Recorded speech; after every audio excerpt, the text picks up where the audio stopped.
Word is, there are other more than capable mirrorless cameras out there on the market. Some absolutely packed to the brim with the latest technology, and others, well, they ooze heart and soul and just motivate you towards creativity. In the high-tech camp, we've got the Sony A Alpha range, so I thought it would be fair and a bit of fun to take a look at this one, the a6300. Sony bringing out an update less than 8 months since they released the former is almost as sure as it's going to rain here in the UK at any moment soon. But you know what? We shouldn't really get caught up in the trap of, oh, I think I'll wait just a few more months before I pull the trigger. You never know what feature they're going to put in it and how that's going to really change my life, and oh, I just need the latest. Yes, there's a 6500 out right now, and if you want to spend £400 more for that body, you're going to get a touch screen, you're going to get in-body image stabilization, you're going to get bigger RAW and JPEG buffering, for example. But can you live without those things? Or if you don't need 4K and the mic port of the 6300, you could spend half the price and get the 6000. Pros and cons? Well, let's just get out there and test it out. It's an all magnesium body with some degree of weather protection. It's 404 grams. It feels nice in the hand actually. It's a nice big grip considering it's a mirrorless camera. That's well designed right there. APS-C sensor in there, 24.2 megapixel. You've got 4K video downscaled from 6K, which is very interesting. And S-Log profiles. Of course, these Sony cameras are very, very handy when it comes to video shooting, and arguably that's what they're for. You've got an EVF, which is very nice. You've got a tiltable but not flip out screen. It's only taking UHS 1 and below SD cards. And of course, if you've got it mounted, you're gonna have to release it, take the plate off and get in there, unless you've got a smaller plate on there. Little mic port there, HDMI and a USB there. It does accept USB charging, but we're going to see just how slow that is. Word is it's best from the wall and not the computer, but I'm going to try it with a power bank because that's really what I'm into. Some nice little function buttons there, there and there. That record button, I'm not sure if I'm a big fan of that. We'll see how we get on, but we can always reprogram it. We've got the typical menu system from Sony, which to be honest I don't find too bad. to set it up in relatively little time, and let's just get out and see how we get on with this thing. I mean, it feels nice, it's light, looks good. We also want to test out this lens as well.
It doesn't take a genius to work out, even from looking at those samples, that the image quality is excellent with this a6300, even including that kit lens. But what I would say is, shooting RAW, the JPEGs are adequate and they're good if you need something quick with very, very minor tweaks, but they don't have the magic that other mirrorless cameras JPEGs give you. But the RAWs are superb, the dynamic range is nice, the sensor holds it all down very well. Talking about that sensor, it keeps your autofocus tracking moving along sweet. It's very nice, especially in video, and it's really a treat to use.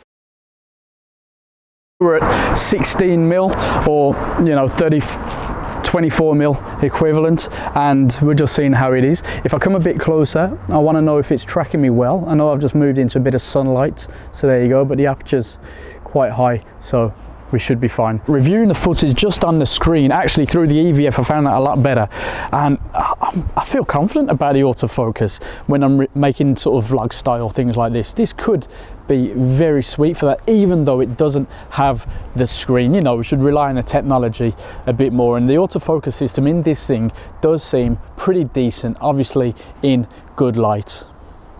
Not too bad at all. Now, if only I'd remembered to bring the filter to cut down the light, but I don't have one at 40.5, so I'll have a little Google and see if I can find one. Sony lenses with stabilization are quite cheap, but that E-mount can be easily adaptable to use a whole world of vintage lenses, and that's where the magic lies for photographers, but mainly videographers, especially if you're good at handheld shooting or shooting off a tripod. Those vintage lenses open up a world of goodness. Not only does it offer 4K, obviously, but 1080p at 120 frames per second, so you're going to get some great slow motion footage there, which just adds to the package.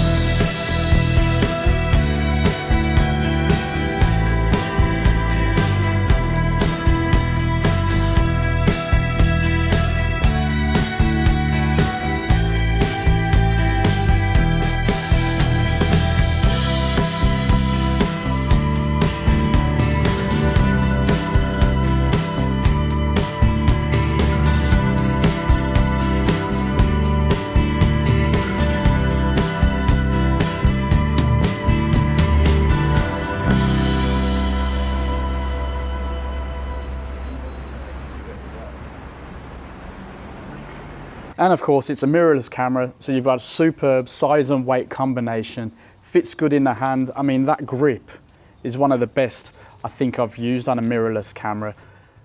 You can hold that all day without any hassle. Of course, if your hand's a bit bigger, you want to check it out for yourself. It's always good to get your hands on and try them first.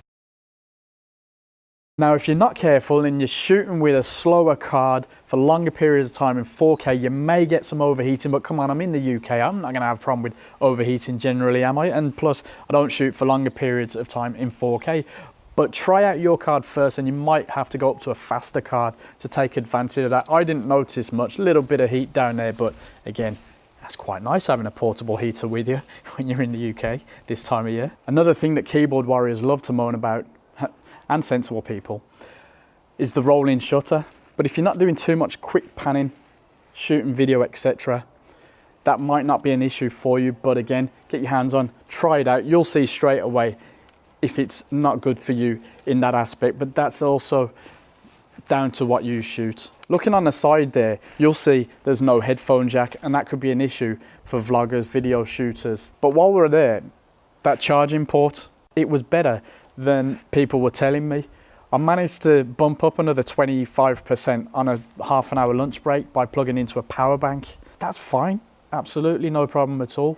You know, if I leave that for an hour or two, I'm good to go for a good while there. And that was shooting 4K and stills, you know, on and off, using the screen, EVF.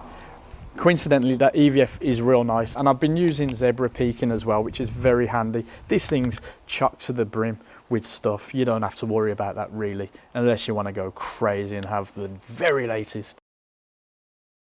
Of course, Sony released an excellent upgrade shortly after this model, but if you don't need in-body image stabilization, touchscreen, faster buffering, you might be better off putting that £400 towards a better lens. That's usually the best route. Once you get the body that does just what you need, not too much, put that money towards glass. It's all about the glass. Most of us don't need the very latest, and plenty of photographers would be very happy with this model or even an older model. Budding videographers would be happy too, even if you need stabilization like me. The lens handles that very well. I'll be honest, I do love a touch screen when shooting documentary or travel stuff, but you know what, I've been doing it for over 20 years now without a touch screen, and I think I'd rather put that £400 towards a better lens, to be honest.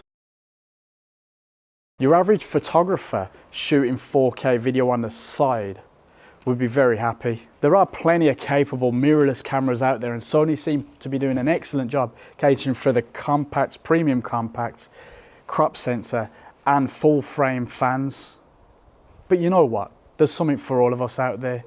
This might not have the same magic as other mirrorless bodies, but it has superb video capabilities and excellent photography in low light and in tracking. It all comes down to what you really need, what you'll really use and what feels good to you. Big thanks to Calumet in Birmingham.